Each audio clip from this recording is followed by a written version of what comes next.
Welcome, smart investor to my channel, Nizar Imam. Jadi kembali lagi di segmen prospek saham ya. Nah, di episode kali ini kita akan coba ngomongin tentang saham-saham konstruksi, prospeknya seperti apa. Karena minggu kemarin bahkan sektor konstruksi ini bisa ngimbangi ramenya sektor komoditi ya. Memang minggu kemarin itu cukup tergelincir ya sektor-sektor komoditi. Jadi ini mulai banyak orang yang percaya sektor berikutnya itu adalah konstruksi. Nah, di video ini kita akan coba bahas nih, kira-kira kalau memang beneran saham-saham konstruksi ini bakalan manggung ya, ini siapa yang bakal kita invest? Itu yang pertama. Yang kedua, manggungnya ini sifatnya sementara aja atau memang akan panjang, akan beneran turnaround? Nah, itu yang akan kita bahas berikutnya. Jadi langsung aja, nggak usah panjang lebar lagi. Yang pertama ini saya akan perlihatkan, ini adalah saham Wika. Kita bisa lihat selama 1 minggu kemarin ini naiknya 20%-an, dan ini terjadi nggak hanya di Wika, terjadi juga di PTPP, di Waskita, di ADI. Dan ini kenapa kok bisa seperti ini dalam seminggu ya, 20%-an? Ini cukup lumayan ya, seminggu 20%. Itu karena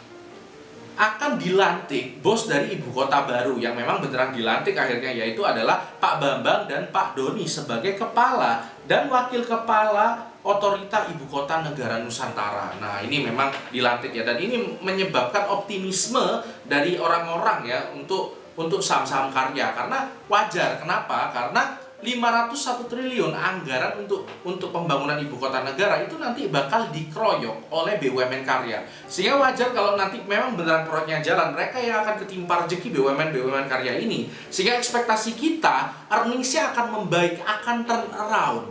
Nah, seperti itu ya. Jadi wajar ya, ini memang sensitif banget isu pembangunan ibu kota negara baru ini untuk BUMN karya seperti itu. Nah, pertanyaan pertama sekarang yang akan kita jawab, kita harusnya invest di mana? Kalau kita pakai rasio sederhana seperti ini ya, kita bandingkan WSKT, Wika, PTPP, ADI, ini sebenarnya sudah langsung bisa kelihatan mana yang paling murah. Kalau yang paling murah jelas PTPP di sini ya. Nah, PTPP di sini kelihatan banget jelas dari PER dan PBV-nya paling kecil. Kemudian untuk sektor konstruksi itu yang perlu diperhatikan banget itu adalah financial strength-nya, terutama untuk quick ratio dan current ratio. Kenapa? Karena kita takutnya nggak liquid ya, takutnya sebenarnya muter duitnya itu nyendat gitu ya, seperti itu. Oleh karena kita perlu lihat quick ratio dan current ratio ini sebenarnya apa sih? Ini sebenarnya untuk melihat utang jangka pendeknya yang mungkin dalam setahun ke depan ini harus dibayar, itu apakah bisa dibayar dengan asetnya yang liquid juga seperti cash dan receivable atau piutang ya. Nah, di sini yang paling besar, ini yang paling bagus ya, kalau paling besar itu ya, itu adalah Wika ya. Dan kedua adalah PTPP. Jadi dari sini itu sebenarnya kita sudah bisa langsung lihat simpelnya seperti ini ya. Nah, PER, terus kemudian kita bisa lihat PBV, ini memang PTPP yang paling murah ya. Terus DER seperti ini. Jadi ini kesimpulannya secara tidak langsung, memang kita langsung lihat rasionya aja, itu kita bisa simpulkan bahwa Wika atau PTPP itu yang terbaik. Nah, kita coba konfirmasi lagi ya dengan kira-kira potensi dari profitabilitasnya. Jadi kita coba lihat nih, nilai kontrak yang diperoleh selama 2021 itu kemarin berapa. Karena nilai kontrak itu nanti yang akan jadi duit ya. Kita bisa lihat kalau Adikarya itu nilai kontrak yang diperoleh 2021 kemarin adalah sekitar 15 triliun. Kemudian untuk Wika itu sekitar 26 triliun.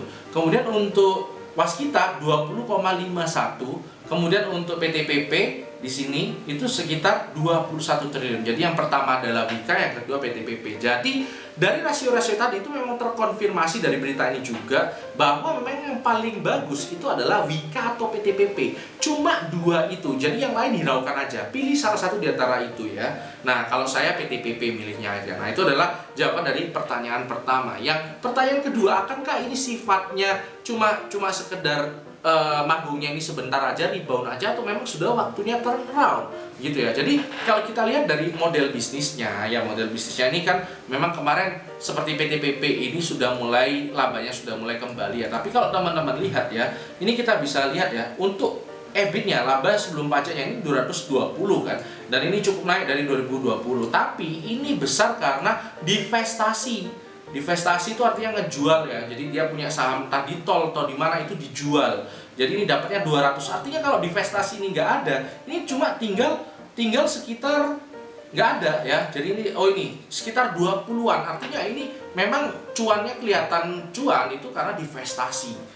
Gitu. Jadi secara fundamental belum ada perbaikan memang sampai bakalan beneran jalan proyeknya, sampai benar-benar kontraknya ditenderkan, kurang lebih seperti itu ya. Jadi untuk saat ini fundamentalnya sebenarnya belum ada perubahan. Jadi naiknya itu ya karena memang efek dari dari berita dilantiknya Pak Bambang tadi ya, seperti itu gitu ya. Jadi terus kemudian juga sayangnya malamnya itu juga ada berita kurang bagus ya, ini sifatnya hawkish juga, yaitu SoftBank batal investasi di IKN yang berpotensi kehilangan sekitar 1.500 triliun ya. Ini juga kurang bagus ya, meskipun ya pembangunan pasti akan tetap jalan, tapi ini agak pesimis lah kira-kira seperti itu. Nah sekarang kita coba lihat dari sini, dari teknikalnya. Nah memang kemarin itu kenaikannya selama 1 minggu kemarin itu ada volume ya, dan ini pas banget di EMA 50 ya. Ini pas banget di sini. Ini cukup naiknya cukup lumayan volumenya, tapi saya rasa katalisnya kurang kuat ya. Katalisnya masih perlu lebih banyak lagi, sampai kalau misalnya kita pengen kenaikannya seperti SWF ini, kita perlu volume agak segini ya. Ini masih relatif cukup kecil. Jadi katalisnya menurut saya juga kurang, volume juga kurang ya. Jadi ini mungkin manggungnya nggak akan selama itu gitu ya. Jadi ini mungkin belum terraut banget lah, tapi mulai ada ombak kecilnya lah, kira-kira seperti itu. Nah sekarang kesimpulannya seperti apa? Sebelum saya ngomongin kesimpulannya untuk teman-teman semua, saya mau promosi dulu ya. Jadi video ini disponsori oleh produk saya sendiri, yaitu webinar Beginner Value Investing ya. Kita akan mengadakan workshop.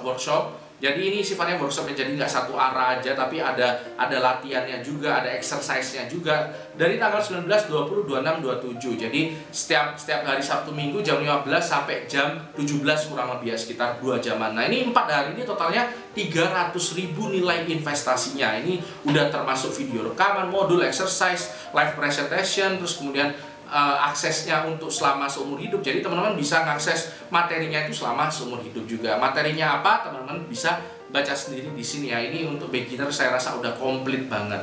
Seperti itu aja. Jadi langsung aja kita ke konklusinya.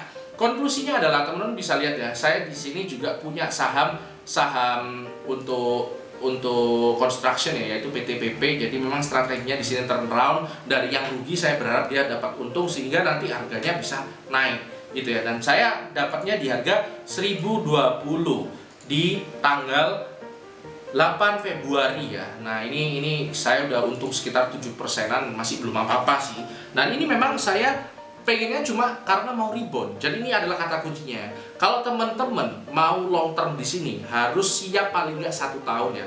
Dan kalau teman-teman long term di sini itu berarti memang teman-teman sudah dapat bahwa triggernya itu nanti bakal dari ibu kota baru. Katalisnya untuk naik itu dari situ. Jadi teman-teman harus sabar sampai itu beneran terjadi. Itu ya, kalau yang memang sudah siap long term di sini, ini mungkin harganya cukup murah ya, karena nanti kalau sudah ada pembangunan ibu kota baru pasti udah pada naik semua. Sekarang mungkin sudah murah, tapi harus siap-siap banget untuk long term. Jangan nanggung-nanggung. Gitu ya. Nah, kalau untuk yang nggak kuat long term, cuma ya bulanan aja mungkin ya. Nah, itu mungkin ngambil reboundnya aja. Ya, kenapa? Karena kita bisa lihat ini belum ada perubahan yang signifikan dari fundamentalnya selama belum terjadi proyeknya. Gitu. Jadi kita harus ingat ya, kita mau untuk berapa lama. Nah, kalau seperti saya mau dibawa long term oke, dibawa rebound aja ya juga oke gitu ya.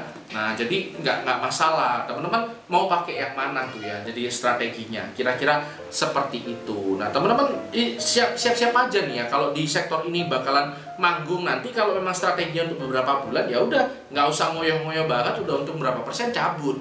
Seperti itu. Tapi kalau memang untuk long term ya di hold aja terus sampai beneran ibu kota ini jalan. Kalau ibu kota ini jalan, harga sahamnya nggak mungkin di sini. Itu udah guaranteed ya. Jadi artinya ya teman-teman tinggal sabar aja kalau long term di sini. Kira-kira seperti itu. Itu aja episode kali ini. Kalau teman-teman suka, jangan lupa dan jangan segan-segan untuk like, comment, dan subscribe dan follow IG saya, karena di sana saya akan bagikan banyak tips-tips dan ya apapun lah di Reels. Oke? Itu aja, karena itu berseimbang, tapi tetap santai.